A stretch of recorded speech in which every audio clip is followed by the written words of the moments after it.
I covered Block on this channel a couple of months ago, and I made a video saying this stock is better than it looks. It's gone on a bit of a run since then, so let's revisit and see, okay, is this a stock that still has room to run? Is it still a decent buy at these levels? Whatever it may be. And like I said, I think it was better. It looks better than on the surface over the last year. It's up 26%, which is better. Over the last 5 years, it's only up 44%. However, you had this huge run up in 2021. A lot of their services that they do were very needed back in 2021 during COVID. And they've really kind of sputtered since then, since 2022. You've had dips and you've had rises, and it seems to be like the stock is on a bit of a rise. I wonder if it can keep it up. Let's take a look at PE. That's one of the things that stick out. The PE doesn't look attractive at all. Who wants a stock with a PE of 56 that hasn't really performed over the last 5 years? However, it is a bit better than that. Forward PE is 26. So if you compare that to the forward PE of the S&P 500, which is about 23, it's really not that expensive. Now, we would still prefer a stock to perform better than the S&P 500 if its PE is higher than that. The forward PE is higher than that. It has not performed as well. The S&P 500 is up about 90% over the last 5 years. However, if you zoom out to the all-time, when it IPO'd around 12, and that wasn't even a decade ago. So it ran up a lot in the 4 or 5 years leading up to before, the 5-year chart happened. So if you go back 7, 8, 9 years, you've still performed very well. You've outperformed the S&P 500 and you've outperformed it significantly. So in a longer time frame, Square stock has done fine. Block, I think it used to go by Square, that's why it's SQ. It's one of the main things. They have Cash App and Square.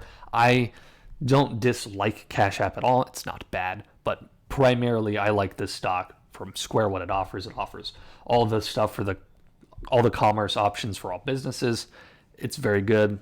They have really high margins on that business specifically, and there's still, I believe, lots of room to grow in it. That's why I like this as a long-term investment. Full disclosure, I do not own any Block stock. However, I think it's a pretty good long-term hold, and it's not because I dislike the company. It's just because cash is finite. There's only so many places you can deploy it. I think as a long-term investment, Square is fine. Now, you might want to wait for a better entry point. That's up to you. It's not as great. Obviously, we would have liked to do this a couple months ago.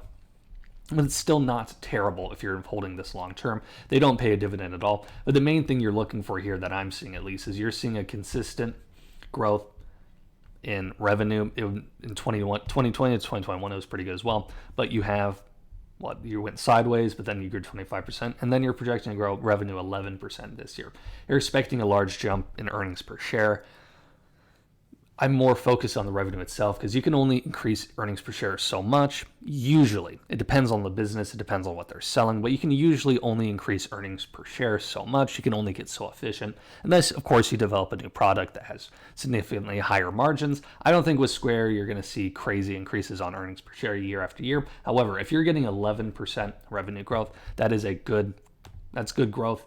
You would expect that. You would hope that. That's the S&P 500, like I said, grows about 10% year over year, roughly, maybe a little more, a little less. So if you're getting 11% revenue growth, you should be doing fine, and you should be maintaining consistent growth with it. And we know it's hit high levels before. We know it can hit stuff like that. I think I think Block, I keep saying that. I think Block stock is fine. It's in a decent spot. Really is, certainly for your long-term hold. Is it like screaming buy right now? Maybe not necessarily, but it's definitely not a bad opportunity. We can see forward PE levels. I mean, PE, we don't even have it going all the way back. But if we're looking at forward PE, it's bounced somewhere between 14 and 26. So in terms of just PE, profit they're bringing in, this is still not really on the expensive side. It's actually somewhere in the middle, maybe a little bit on the cheap side. So there's nothing really to be concerned about there. If we look at Analyst, you have roughly a normal Analyst breakdown. It looks like you have about 14 of the 50 analysts saying hold, and the rest saying buy. Usually for a growth stock, which I would put Block in. I know it hasn't grown crazy well, but it's definitely not a dividend, definitely not a value, at least at this point. You look for about 2/3 of analysts to say buy. That's pretty normal. More than that's good. Less than that is a little iffy. But then again, I really don't look too much at what analysts have to say. They usually don't say anything crazy, and oftentimes they're wrong. Things like that. I mean, we're right at the price target now anyways. So I think I've said most of what I want to. If I haven't made it clear, I think Block is a good long-term hold. Is it like screaming buy right now? Maybe not as much as my first video I did a couple months ago, but this is still a decent company that has proven success, proven growth, at least over the long term. You have growing revenue since going back to 2022, and you really haven't seen a crazy increase in share price. So if we can get growth accelerated and we can get back to PE levels like this, you will see a lot of money. You will make a lot of money. You will see a lot of growth in the share price, and you'll make a lot of money. Is what I was trying to say. I appreciate all of you for watching this video. If you enjoyed, I appreciate if you like or subscribe. I do daily stock content on this channel. Thanks for watching.